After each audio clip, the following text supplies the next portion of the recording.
నేను మీ వైవిజని విక్రమ్ టీవీకి సబ్స్క్రైబ్ చేయండి.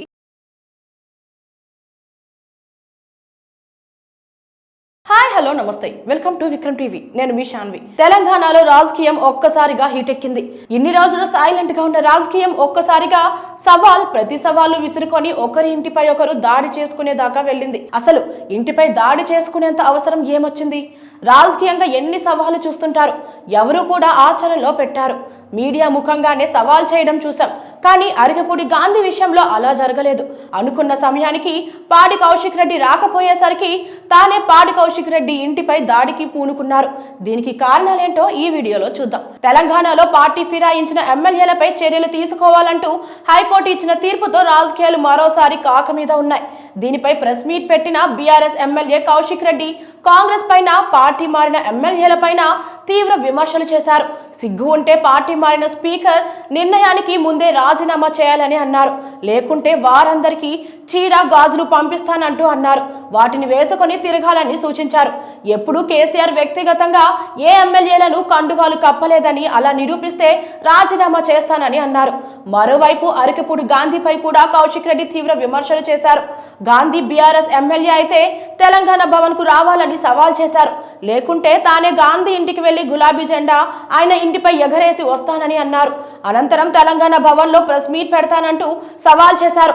ఈ సవాల్ నేపథ్యంలో కౌశిక్ రెడ్డిని పోలీసులు గృహ నిర్బంధం చేశారు. ఆయన ఏ క్షణంలోనైనా అరెస్టు చేసే అవకాశం ఉందని అంటున్నారు. ఆయన ఇంటి చుట్టూ పోలీసులు మోహరించారు. అతని ఇంటి నుంచి వెళ్లి గాంధీ ఇంటి వద్ద హడావిడి చేస్తే సమస్యలు ఎదురవుతాయని భావించిన పోలీసులు ఆయన్ని బయటకు రాకుండా కట్టడి చేస్తున్నారు.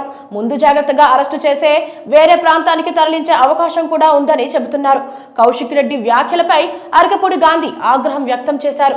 11 గంటలకు తన ఇంటికి కౌశిక్ రెడ్డి రాకపోతే 12 గంటలకు తానే స్వయంగా కౌశిక్ రెడ్డి ఇంటికి వెళ్తానంటూ సవాల్ చేశారు గాంధీ. అన్నట్లుగానే అనుకున్న టైంకి పాడి కౌశిక్ రెడ్డి ఇంటిపై తన అనుచరులతో కలిసి దాడి చేశారు.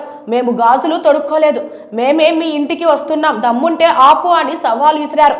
చెప్పింది చేసి చూపించాను, నీలాగా మాటలతో సవాల్ చేసి పారిపోయేవాడిని కాదు అని ఘాటు వ్యాఖ్యలు చేశారు. కేసీఆర్ తో తనకు ఎలాంటి విభేదాలు లేవని, తనకు ఎప్పుడు గౌరవం ఉంటుందని అన్నారు. కానీ కౌశిక్ రెడ్డి లాంటి బ్రోకర్లతోనే అసలు సమస్య వస్తోందని మండిపడ్డారు. దీంతో అరికపూడి ఇంటి వద్ద కూడా భారీగా పోలీసులు మోహరించారు. ఆయన్ని కూడా హౌస్ అరెస్ట్ చేశారు. మరోవైపు కౌశిక్ రెడ్డి కామెంట్స్ పై కాంగ్రెస్ మహిళా నేతలు ఫైర్ అయ్యారు. ఆయన చేసిన చీర గాజుల విమర్శలపై కూడా తీవ్ర స్థాయిలో మండిపడ్డారు. అసలు బీఆర్ఎస్ పుట్టికే ఫిరాయింపులతో మొదలైందని అన్నారు. మహిళలకు కించపరిచేలా కౌశిక్ రెడ్డి చేసిన కామెంట్స్ ను మహిళా కమిషన్ సమోటోగా తీసుకుని చర్యలు తీసుకోవాలని డిమాండ్ చేశారు. ఆయన వ్యాఖ్యలపై పోలీసులకు కూడా ఫిర్యాదు చేస్తామన్నారు. ఇలాంటి మాటలు పదే పదే మాట్లాడితే మాత్రం కౌశిక్ రెడ్డికి ఖచ్చితంగా చెప్పుతో బుద్ధి చెబుతామన్నారు. ఆయన మతి స్థిమితం కోల్పోయి మాట్లాడుతున్నారని అన్నారు. 10 ఏళ్లు పార్టీ ఫిరాయింపులను కేసీఆర్ ప్రోత్సహించారని కాంగ్రెస్ నేతలు విమర్శించారు. వీటిని ప్రోత్సహించిన కేసీఆర్, కేటీఆర్, హరీష్ రావుకు ఏం పంపాలని ప్రశ్నించారు.